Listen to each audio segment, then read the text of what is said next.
drum of the rain, heard a beautiful sound.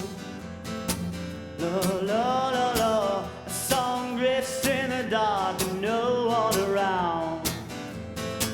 La la la la, and I never heard anything as lovely in my life.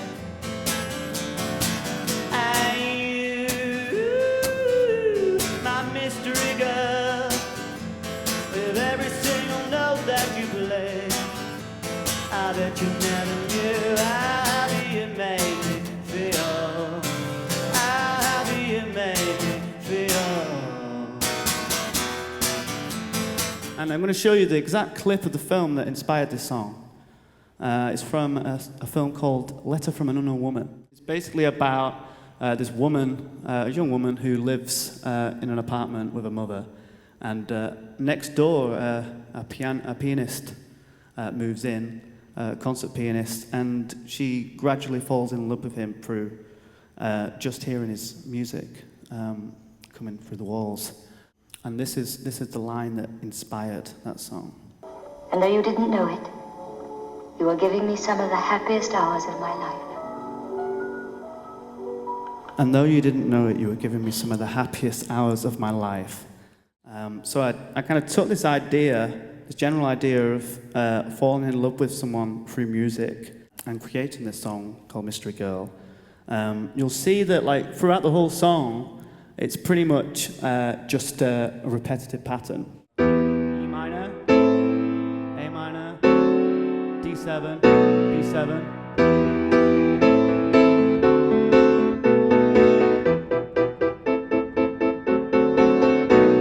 And then when that line comes in, which is, I bet you never knew how happy you made me feel, I changed to an F major. How happy it made me feel. How happy it made me feel. So I kind of wanted that line to have the importance of it. So that's why I changed the chord there. And it does kind of make a difference. You know, you hear this. Sounds quite sort of mysterious when you get that F major. Happy it made me feel. How happy it made me feel. The idea of using like a repetitive chord sequence kind of draws your ear away, so you concentrate on other things such as the lyrics.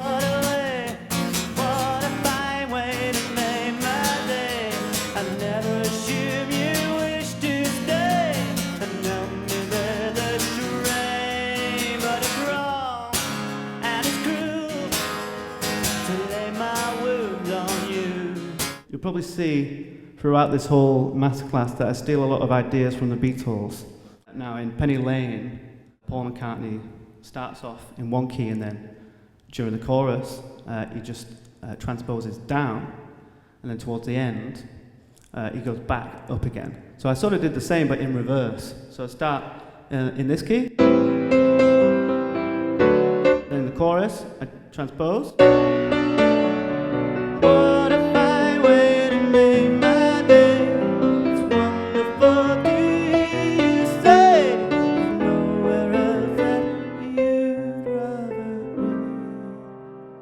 And then towards the end of the last chorus, I transpose down again. What a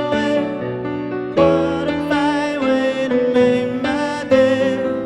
How can I ever repay the life you gave away to make my day? There you can see the intro again. There we go, we've got Penny Lane.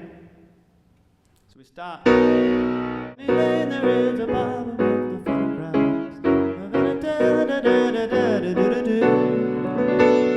You see, in the chorus, he transposes down. Penny Lane is in my ears and in my eyes. And then in the track, he transposes it again in the last chorus. Penny Lane is in my ears and in my eyes. So this is just a little video of me describing the next track and what I did with a few of the arrangement ideas. This is a song that I released last year called Sometimes I Can Be an Island, and it sounds like this. Sometimes I can be a pain. I had this idea for the intro to have a bunch of fans record themselves saying the title of the song, and I thought this would kind of like make a nice little wash of sound. Yeah, it sounds like this. Sometimes I can be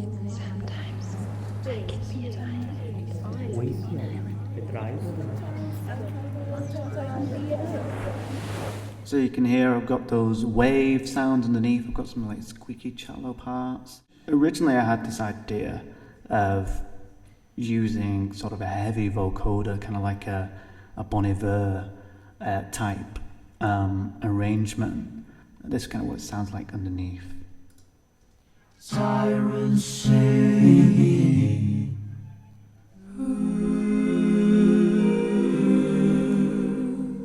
I've also got this like nice little melody that I kind of bring back. It's like a counter melody here. The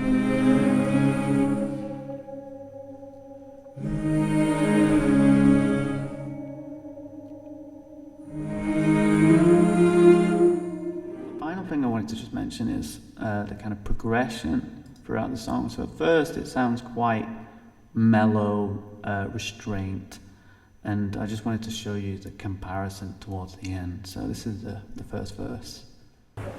Sometimes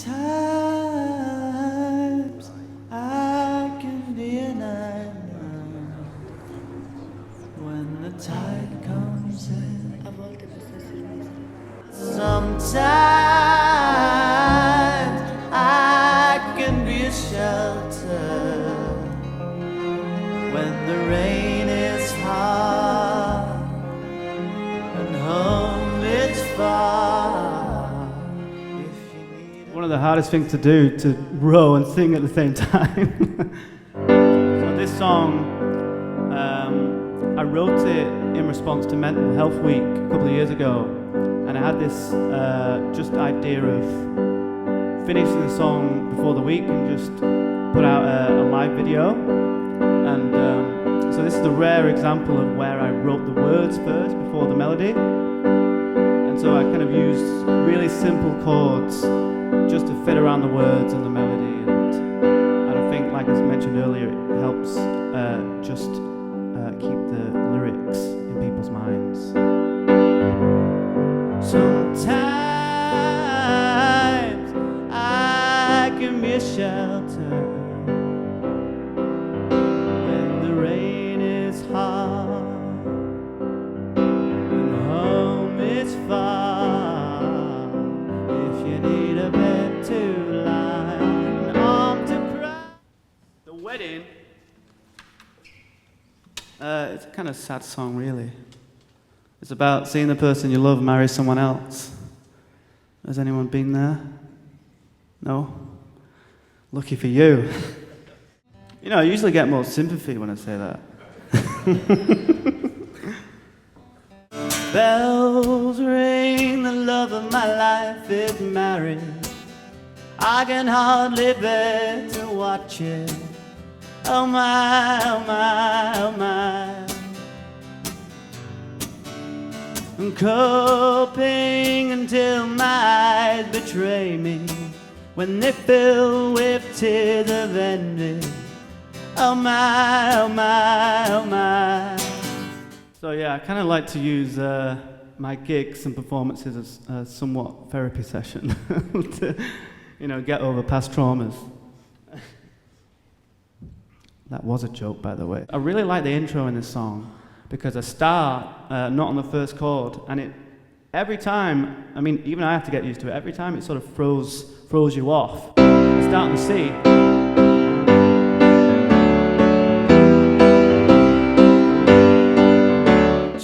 And yeah, this is the intro on the track. I use these reversed church bells.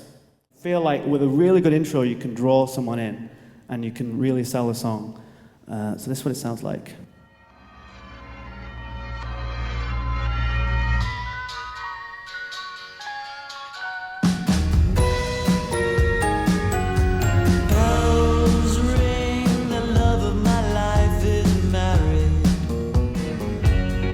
So yeah, you see, when it came in with a verse, it just sort of didn't seem to fit right, because with the drums you expect another extra 2 beats.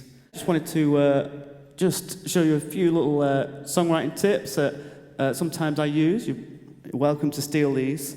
I like the idea of setting a rule throughout a song. Say, for example, write a song in 5/8, or use a diminished chord. Maybe, like from a lyrical perspective, say, I want to write a song from perspective of a tree or a hospital bed. Like, what would the song sound like if a tree could sing? You know, what would a tree say? I like this idea of analyzing what method you use when you write a song.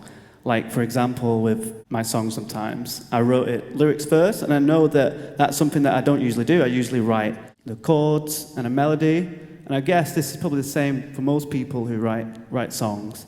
But it always creates something different when you change your approach drastically. As with lyrics, one of the most important thing with lyrics is thinking about the rhythm of the words and where your accents fit. And one of the best advice I ever got was from Phil Brissenden, and he used the example of the tide is high, and he said, he used it as an example of how not to write a song. So it's I'm not the kind of guy who gives up just like that.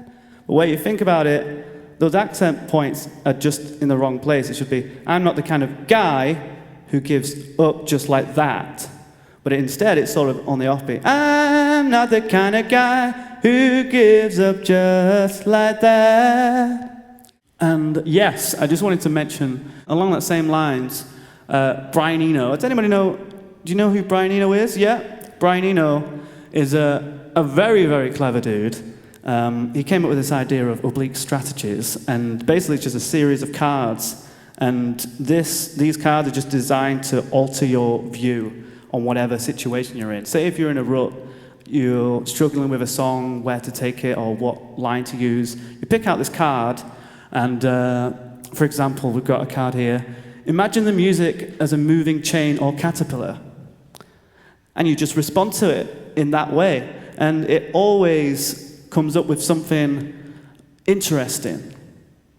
It might not be good, but it's at least interesting. I think that I would rather make something interesting than something that's just bland but kind of fits in. Or is the air a little clearer? The moon a little nearer? Is the atmosphere lighter? The sun a little brighter? Do I ever cross your mind? Do I ever cross your mind? Thank you. So, I was given some advice by a producer of mine who I work with called James Skelly in the choral. And he said, if you can, always try and start the song with the hook. In this case, the hook is...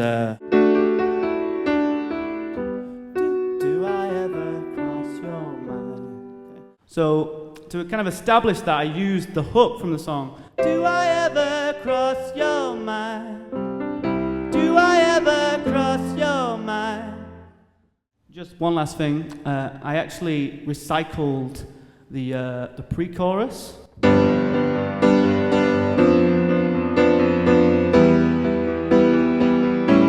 Recycled the pre-chorus to use as the bridge and just change the melody. So the line is... atmosphere lighter, sun a little brighter. You see again, I've got 2/4 bar, my favourite, and then in the bridge we use the same chords. And then you provide is your smile a little wider. So yeah, I use the same chords but just change the melody a little bit to kind of create a new section. I'm going to play one more song. And then we'll talk. I'll invite Tim down and we'll talk some more about the music industry. It's called Come Out to Play. And like whenever I play this song, I always introduce a story, and I find that in doing that, it just kind of creates a little mental image in the audience's mind. And I always find whenever I do this, people always come up to me and say, you know, I love that song. So that's another thing when you're doing a performance. Try and guide your audience a little bit, because this is the first time they've heard it. Sometimes people don't get songs until like the second or third listens.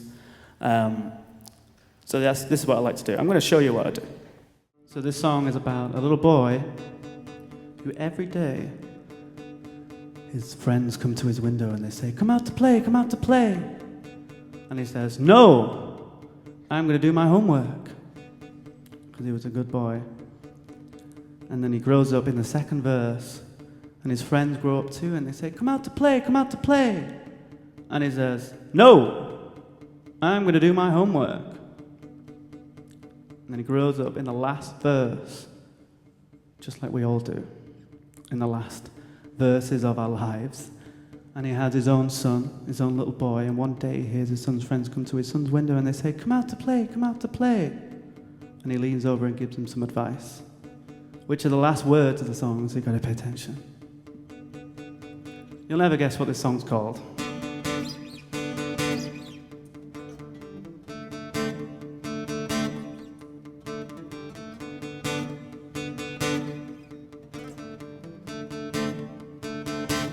Yeah, just a quick word on that song. Diminished 7 chords are your friend. And diminished 7 chords got me out of a lot of trouble there. Oh yeah, this is the demo. I just wanted to, actually, this song actually started out completely different, and I recorded this little demo and just sort of thought, nah, that's a bit shit. Let's not use that. And then just reworked it. So it actually started out in 3/4. It does sound horrible, I must warn you.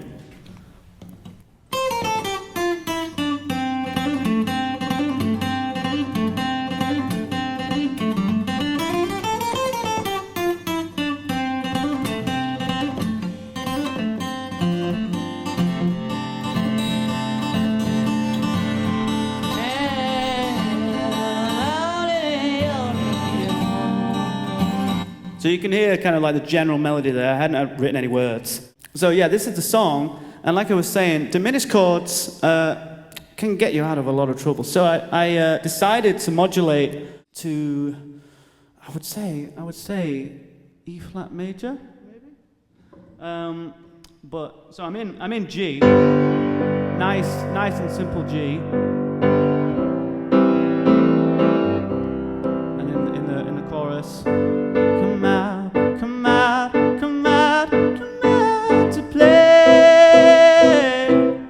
'cause you won't find a better day.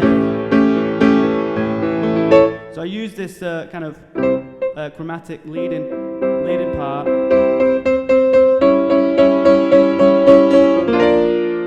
And I use this quite a lot, actually. I've got another song which I use the same thing twice, but to move to a different key.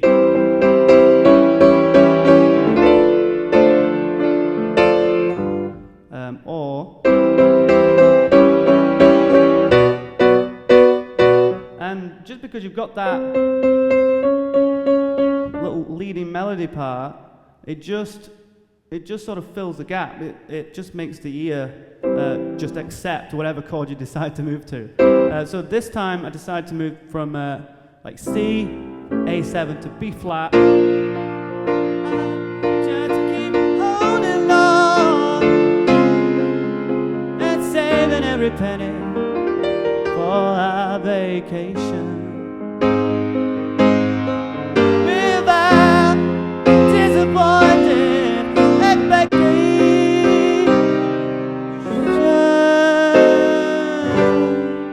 So using a diminished chord is really good. Just to pivot from one key to the next. So like you see, I've got E flat, A flat.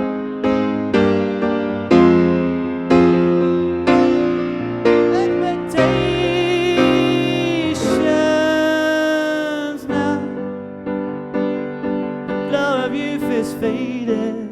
One last thing before I finish, I just want to give you some quote one of the biggest, baddest composers all around, Mr. Bach. So he says, "For every winning fugue I write, there are 9 that are scheisse." What he means, we're still sort of debating whether he actually said this or not. He definitely didn't say this. But so what he's trying to say is that just finish the song, get it written, even if it might not be up to the standard, you still learn something from completing it. And I've got hundreds of songs that I've written that sometimes they make their way into like actual songs that I release, but most of the time they don't. They just sort of just sit there. And I would say the more you do it, the more you learn, and the more you progress as a songwriter. And so yeah, if you take anything away from this masterclass, write that down. Okay, would you like to talk about the music industry? Before we get on to that, can we just sort of maybe conclude that particular half? 10 years ago, 12 years ago, writing songs, did you have a particular method, or were you still finding your way? I mean, today is very much looking back with hindsight, and today you have the success and all this experience. But back then, were you just playing without maybe setting yourself those sort of challenges or rules? I think it was the case of coming to Salford Uni that gave me these challenges. I still remember some of the exercises that we were given. That was meant to kind of make us think about writing and producing music in a different way to what we might have done. And I remember the advice that you gave me. I know it was kind of a different thing, but you said just listen to as much music as possible, as I used to be in the big band on the keys, twinkling the ivories. And you said, in terms of my soloing, improv, just listen to as many different pianists and soloists as possible. Yeah. And you kind of just absorb things. Like I listen to a lot of the Beatles, and I don't try and sound like the Beatles. I just sort of absorbed it, and Yeah. it kind of came out that way. Yeah, we naturally influence the things that sort of spark our imagination, things that we like. Do you see songwriting almost like so you've got a palette of colours, and each colour is a chord or an idea, so you'll naturally, as you listen to other people, things that will stand out the most, will you work them out and then maybe try and use them in your songs? I'd say I think of it in more of an emotional term. Mm-hmm. What do I feel when this happens, or when that happens, or what are the lyrics trying to convey, and see how the music can support it. In a similar way to like film score writing, you might have a scene, and is this scene, a scene of dread? Is it a scene of happiness? Is it, a mellow? Is it a love scene? And you write the music to support it. That's one thing that stood out for me today, because it's great to appreciate melody and harmony, but your lyricism is poetic at times, and you've written a thing there about doing lots of reading. Clearly you're cultured. There aren't many people that watch films from 1948. No offense, Bernard. So there is a lot of stuff that you are just interested in, culture-wise, And I think, like with that film, I didn't watch the film thinking, "Oh, I'm going to steal this idea from." No. It just sort of struck me, and you just think, "Oh yeah, that is an interesting thought." And I like these sort of scenarios. I feel like I try and write a story each time, and I'm writing multiple different stories. Within the music. What is the music trying to get to, and how that relates to the lyrics as well. So, I mean, the next stage then is obviously people wanting to listen to it.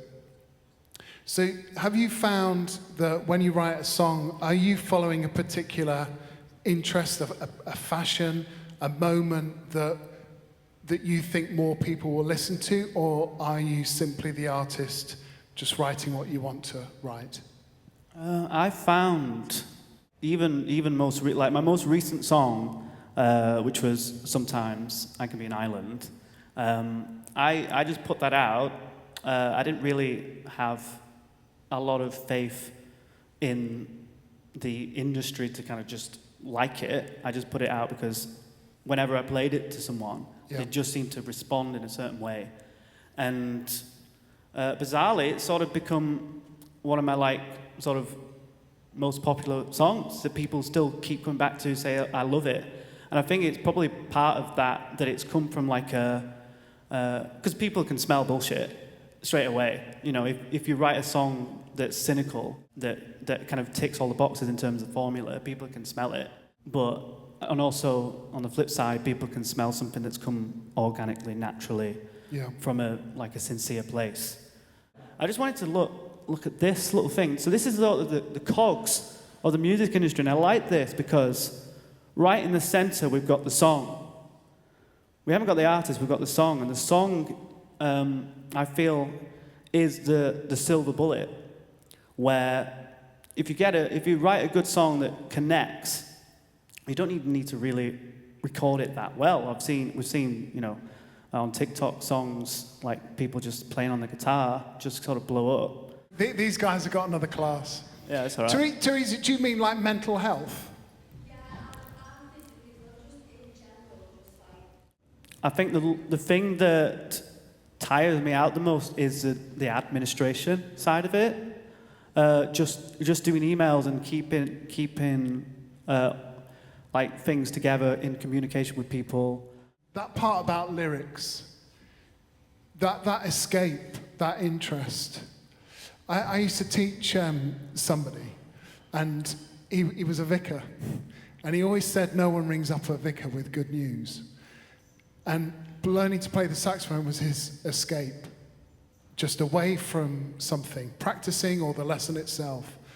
And as musicians, we're so caught up in the world of music.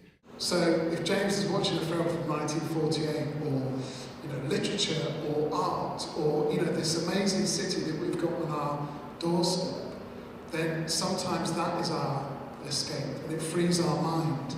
And if you're getting bogged down with admin and things getting, just escape and look at something else that will naturally inspire you, but also it gives you a bit of freedom from those other intrusive thoughts. I have a friend, I would say exactly that. I have a friend who runs a songwriting retreat in Noida, in Scotland, and it's essentially for that exact reason. It's completely remote. I think you have to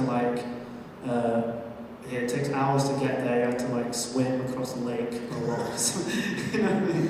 And it's for that kind of, because it can get really noisy, in your head, especially when you do emails. And I've found myself in the past where I might be like, oh, all I've done is sat typing words all day, and I've not played any music. And recognizing that, I recognise that my playing music is a kind of direct link to my emotional, mental well-being. If I don't play enough music throughout the day, it does bring me down. And I think that just finding things that provide you a source of energy. For some people it might be music, some people it might be rock climbing, or something that just provides you some energy. Yeah, a moment to escape. Yeah, exactly. I found it was, the biggest problem was when I was applying for sixth form college, and I wanted to do music technology, and I was looking at a few different colleges. One of the colleges tutors said to my mum and dad, you might struggle because of your hearing, you might not get a good grade. And he was kind of thinking of the kind of bottom line of how many kids can I get, you know, to pass. And yeah, suffice to say, I didn't go to that college, but and it's bizarre really, because now a lot of my music relies on the music technology that I picked up in sixth form college and at university. Like I wouldn't be able to create the songs that I do without it. I think that it has been that was the kind of only hurdle I had to jump over. The rest of the time, I think I just have long hair. People don't realise, and then they kind of see what I do, and they think, oh, you know, you've done that despite, you know, the disability, and I feel like that's a better way. I would prefer it that way rather than kind of coming from the disability angle first, you know. Do you see it as a disability? Yeah. Like the way I hear it is now, if I took them out, I wouldn't be able to have a conversation. Yeah. And it has like the thing I've realised the past couple of years is that my disability is a direct link to my love of music. When I was born deaf, for the first few years of my life, I was pretty much just in my own head. I couldn't hear anything. I just somehow managed to learn how to speak, which kind of I flew under the radar because of that. And it was kind of, I think it was like a nursery teacher said to my mum, oh, you know, maybe have him take some, like have an ear test done, and then I did that, found out that I had this problem. And it was around that time when I was about 5, I was given hearing aids for the first time, and I became really interested in this giant wooden box that I later found out was called a piano. And I felt that, you know how you see these videos of people who receive colourblind glasses and can see the spectrum of colours for the first time? It must have been a similar experience for my 5-year-old brain, where I was able to hear all these different sounds I'd never heard before, and it created some sort of spark in me when I played the piano that has never really left. And it's just been a nice thing to kind of look back on and really discover that about myself. Without your hearing aids, have you got an internal voice? Can you hear the vibrations? You know, because obviously learning to speak, but being deaf, that's a crazy thing, really. I mean, so could you hear an inner voice? Yeah, I can. It's because there's like different types of deafness. You might see people with like a cochlear implant. Yeah. That's where the bone doesn't quite work. Mine's like perfectly fine.